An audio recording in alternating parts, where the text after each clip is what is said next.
Hey guys, what's up? BC coming back at you guys with a bit of a different video. I don't normally do stuff like this, but you know, I'm here out in Wisconsin with a few buddies of mine. I'm on vacation and I didn't want to just go on vacation and not give you guys any videos. So, here we are. So, basically what we're going to do here is I have who we call Santa Claus. Hello. And who we also call Chrome Dome. Yo, yo, yo. And basically, since these guys really aren't a part of this whole fan base sort of deal, where they, they're familiar with the characters, they're familiar with the toys, but they aren't collectors and really just don't follow it like I do. As you guys know, I've done multiple videos with other people where we take a look at figures together.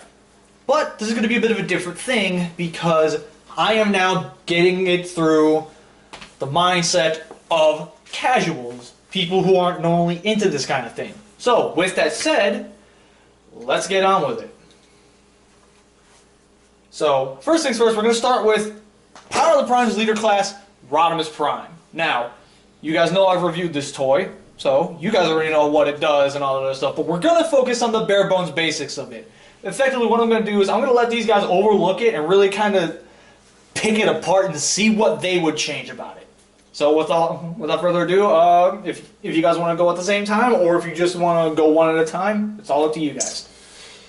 I'll go ahead and kick things off, I suppose. I do dig the very warm color centered color scheme that Rodimus has going on, all the reds, yellows, and oranges. It's a good touch. I do think though that with that being said, his legs being jet black does kind of take away from that a little bit. I think I would personally paint those over to make it more uniform with the rest of the color scheme so that it's that way throughout. Okay. I agree with Santa Claus. Honestly, I like the black on the legs. It gives it a whole different class feel to it, how it's not just pure red, yellow, and orange, but it also has black. However, the black legs do feel a bit out of place, as if they too could use some more color to them. Not just pure black, but maybe red flames, maybe yellow stripes or polka dots. Be more creative with the legs. Okay, so is that about all you guys got for it? Yep, initially. Yep. Alright, now, bearing that in mind, we're going to take him out of the set, and we're going to bring in Rodimus Unicromis. Same exact idea, but a complete and total repaint. So I see in this case, obviously now you went for a more uniform color scheme, in this case with the blacks and the grays and a little bit of red. And, even though it's not the original color scheme, this still works. This uniformity throughout is very attractive in a figure, and I do think this gives him a more sinister, mysterious vibe, and it's a good touch. I got no opinion on it. I think it looks awesome. That is an opinion. Yes. So yeah, I haven't reviewed this specific version, but it's probably going to be a quickie. So with that said, we're now going to move on to retools. So we're going to start off with again, another figure I've already reviewed. This is Power of the Prime's Voyager class Starscream. So you guys know the drill? Go on ahead and pick this puppy apart with your outsider eyes.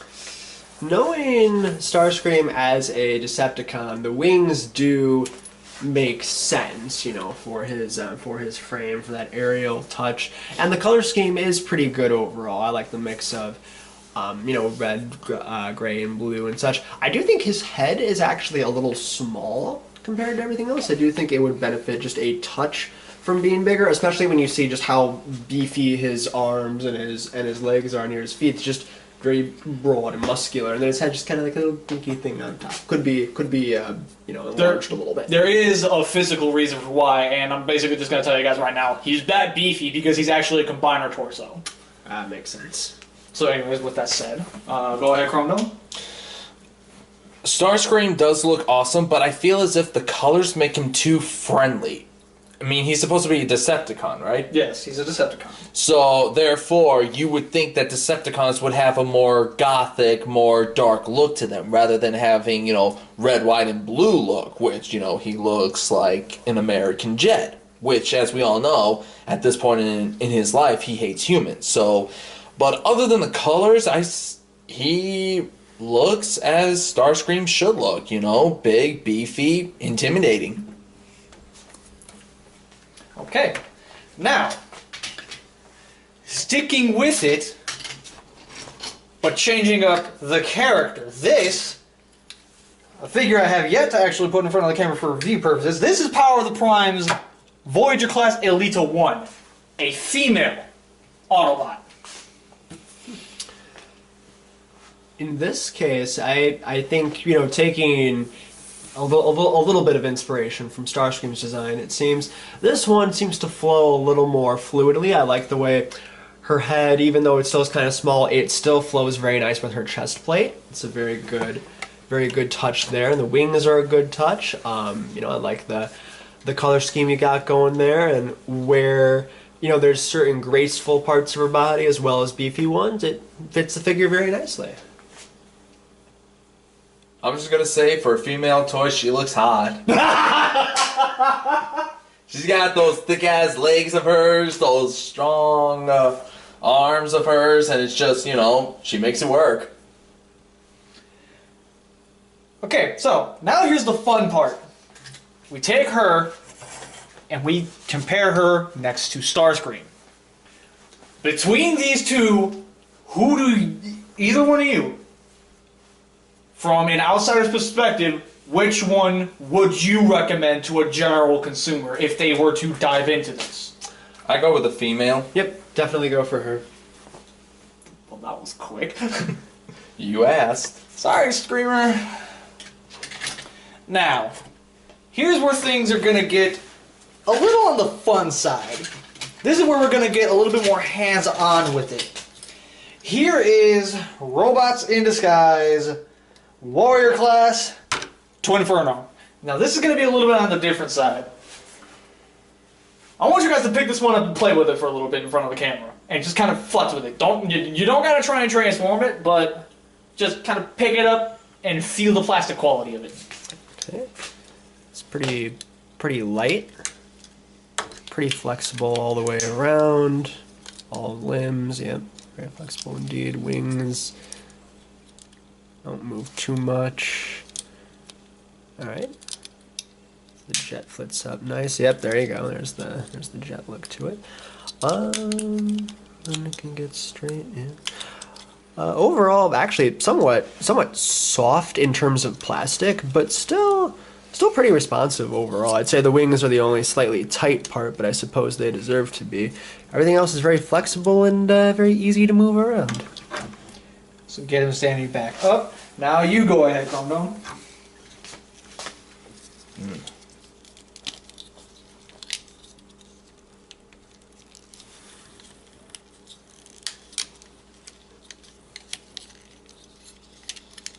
It's definitely got a dragon look to it, like the whole dragon's head for the arms.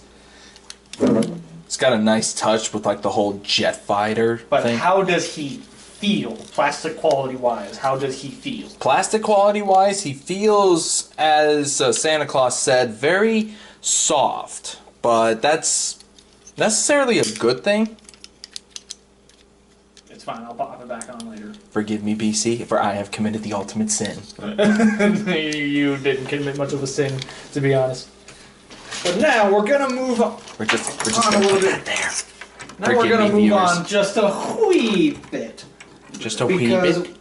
now we're effectively going to directly compare that. That was released during a toy line that was aimed more towards kids. So we're gonna take him. It feels soft Away. for kids. Same idea, but you're gonna do it with the Last Night Cogman. That's Cogman? That's Cogman. Plastic quality is still right around the same, but this one, as he is, you know, an Autobot, it's a lot more flexible, at least in terms of overall quality. Got a nice flip there. Color scheme's good. I like the sword. Even the sword. Oh yeah, very good. Even his hands are flexible. That's a good touch. And he broke it off. Yes, yes. I'm a. That's a general problem with that mold either way. I can see that. These tools were not guest friendly. Yeah. I see. Overall, though, plastic quality still the same, but definitely a bit more freedom in terms of the flexibility with this one. I would say.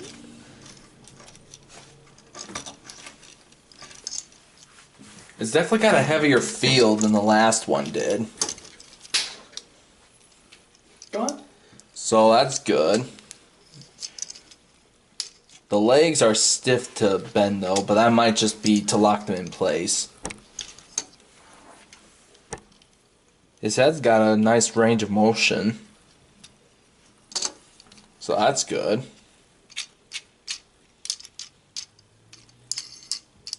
The wheels are decently well loose to give you a feel of that he can drive better, because I take it he's obviously meant to be a car. Yep. And I can't stop. The Aston Martin to be specific. There we go. So with that said, based on the two you guys just fussed with, which one, hands down, would you recommend over the other? Cogman. In terms of a target audience of children or adults? In target audience of sheer plastic quality, which one, hands down, took the win here? Cogman. Yep, in terms of overall plastic quality, I would say Cogman. Thank you. Now, let's get into the fun bit of things. So we're going to drag out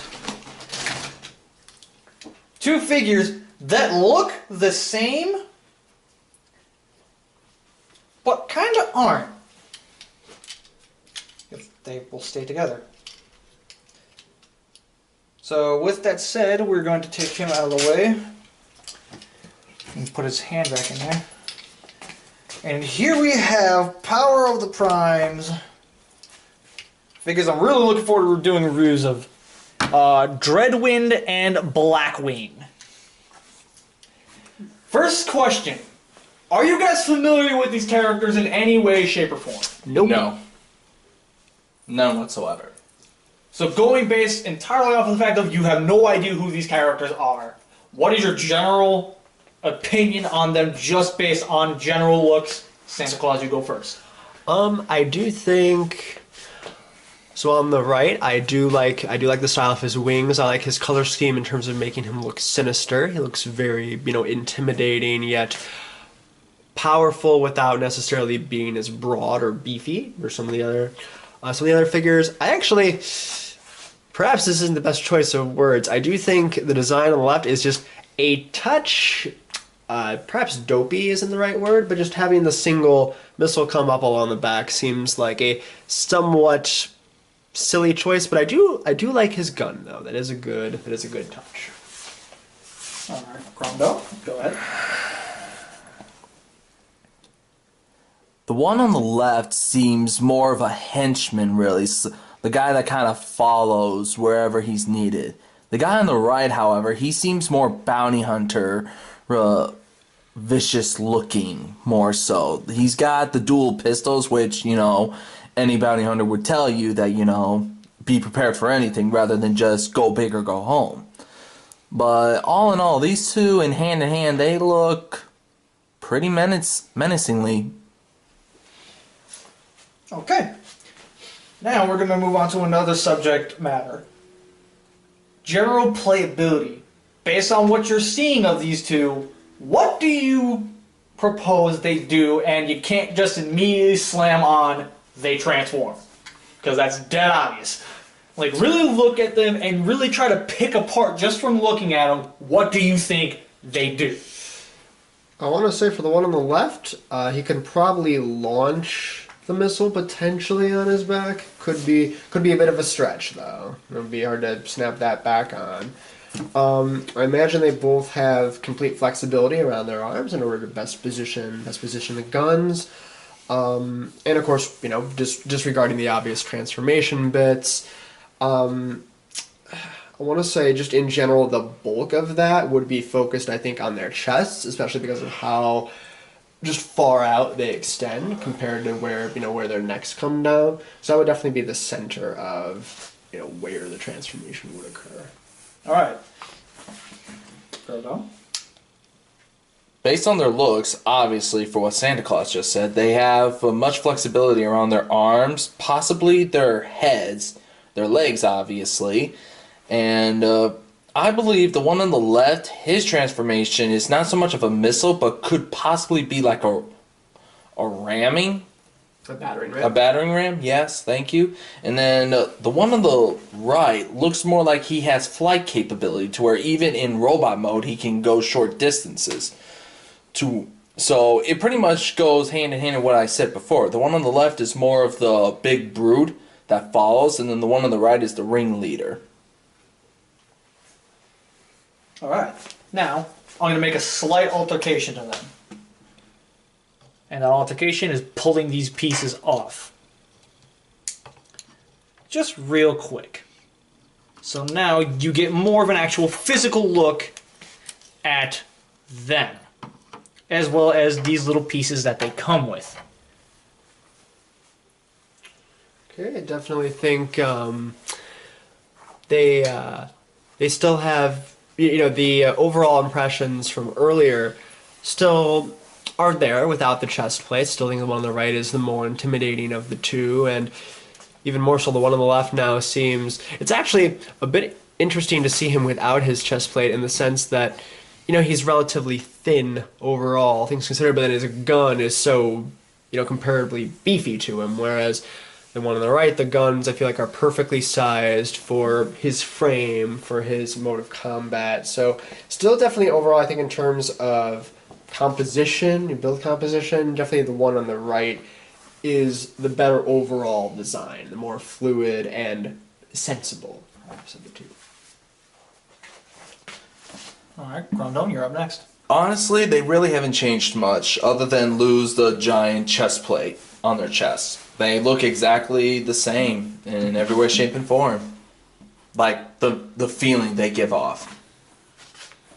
Okay, now, I'm going to flat out tell you guys what they do. And then you're going to form an opinion based off what I tell you. Because, let's face it, if I actually tried to physically show you, we'd be here all day. They do transform. They both turn into jets. And they both have specific engineering to them, because due to the characters that they are, since I am familiar with them, they combine into a form called Dreadwing, where their two jets combine together to form an even larger jet, a bigger space fighter, for simple man's terms. However, these big bulbous chest plate things, I can actually do something with this. They actually form hands. These two can become either an arm or a leg for any of these Voyager-sized bodies. So with that in mind, what now changes amongst them? In terms of overall usability, now it makes more sense in terms of the size that they have compared to some of the other figures. Basically, having that smaller frame is more, you know, a means of increased utility for the other figures. So that's definitely a sensible piece. And it also lends a little intrigue in terms of, you know, if they are essentially functioning as arms, as it were, you know, how that now plays into the, you know, how their heads or the locks on their back might be formed. So it's definitely an intriguing use case. Okay, now our final subject of the day. If you'll stay together for me. We're going to pull this big puppy out. Kind of sticking to the whole combiner thing. We're going to bring out this big guy. He's kind of falling to pieces, but that's because he came to us through travel. 4 Deluxes and a Voyager come together to form the big, larger robot. In this case, you guys are going to be looking at, if he will come back together for me, and this is not because he's badly made, it's just he was just lugged around a big old bag. So Anyways, here we have Volcanicus, the combined form of the Power of the Primes Dinobots. So just based on looking at his general silhouette, I want you to tell me if he is even remotely posable, if he looks like he could hold a pose, or if he's going to fall apart the very moment you breathe on him. I would say purely in terms of... Well, it's safe to say he's still standing even after breathing on. Can't wait to test that theory. I would say in terms of all the busy work he's got going on, there's just a lot of, pieces and things that stand out about him. I wouldn't go as far to say as he's not posable. He's just got, I think, a more limited range of motion in terms of, because there's so much to him, there's a lot more balance to take into account. So it's essentially not an impossibility, just a limitation. From looking at him, I can automatically tell that he is supposed to be posable, but given on how much there is to him and what there is that makes him up, it seems as if there might just be too much on him for him to be able to pose too much, to where the general look of him is amazing, but there just might be too much going on for him. So yes, he's big, he's awesome, but he's not flexible. Now, with that said, I'm going to do something real quick.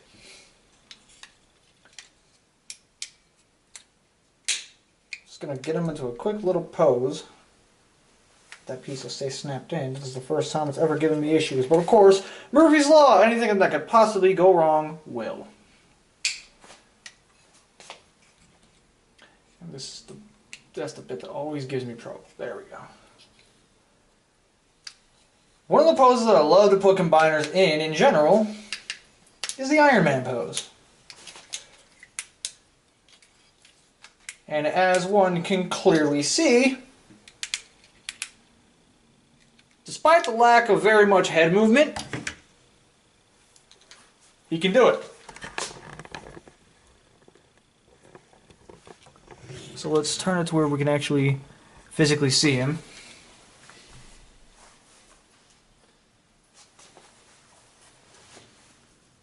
It is very impressive, and I do like the way that all these parts, as it were, the way you have them arranged, they do play into giving him that balance. It's not quite as perhaps impossibly busy as I might have originally anticipated. There's definitely a trick to getting his balance in place and to achieving those poses, albeit perhaps with limited range of motion on his torso above. But as far as the legs and arms go, you can definitely make it work.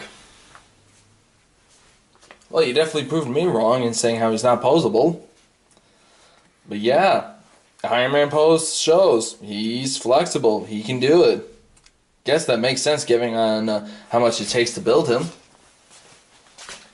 So with that said, that pretty much brings this to a close. How did you guys feel about the general idea of this?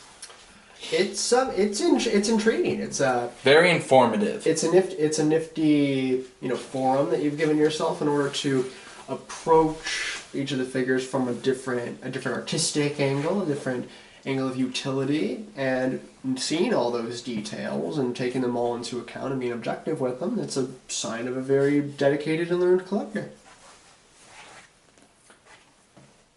It's very informative. That's all he's got for us, people. So yeah, with that said, guys, I think we're gonna call it there. If you guys ever want to do this again, feel free to let me know. And if you guys, the audience, actually happen to really enjoy this, go ahead, leave a like, leave a comment. Let me know what you guys thought, and maybe, just maybe, maybe in the next couple months we might be doing this again, but with figures of your choice, maybe. I don't know. We'll see. So, with that said, guys, I'm taking up enough of your time. BC saying stay nerdy and get your geek on. And have a nice day. And Merry Christmas. It's not Christmas.